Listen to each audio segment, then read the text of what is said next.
Comment j'ai rencontré le trésor? C'est amusant. Je trouve amusant aujourd'hui à cause de tout ce qui s'est passé. Je n'aurais jamais imaginé que j'avais rencontré Dieu. Jamais. J'étais dans mes folies de l'époque. J'étais genre, je suis pasteur et je faisais genre, je n'étais pas facile, je suis pas facile et tout, je suis un grand pasteur. Jusqu'à ce que je suis avec un ami. Nous sommes dans une agence de voyage. Et je vois un numéro dans son téléphone. Je dis, appelle la personne si c'est même qui.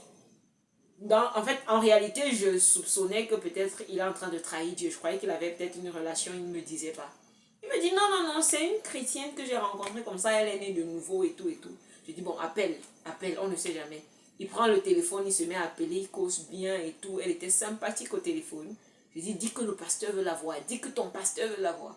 Il dit que bon, mon pasteur veut te voir, est-ce que tu peux venir quand? Je dis non, dis que dimanche, je serai à la maison. C'est comme ça qu'il prend un rendez-vous pour moi avec elle.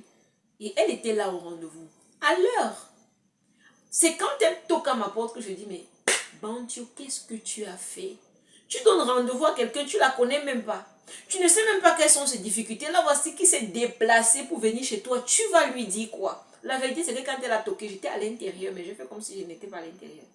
Je suis dit d'abord pris un temps de calme. Je me demandais que j'ai déplacé l'enfant de quelqu'un. Pourquoi? Je me prends pour qui et tout ça? Mais finalement, j'ai ouvert, je me suis dit, Seigneur, vraiment, je suis désolée si j'ai exagéré, mais je vais quand même la recevoir, je vais écouter ce que Dieu me dit et tout.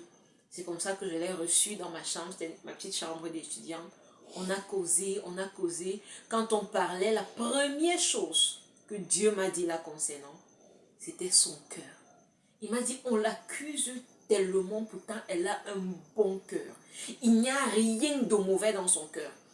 Je lui ai dit, j'ai prophétisé et puis, en moi-même j'étais étonnée que, mais est-ce qu'il y a quelqu'un sur la terre ici qui a un bon cœur, qu'il n'y a rien de mal dans son cœur? J'étais étonnée.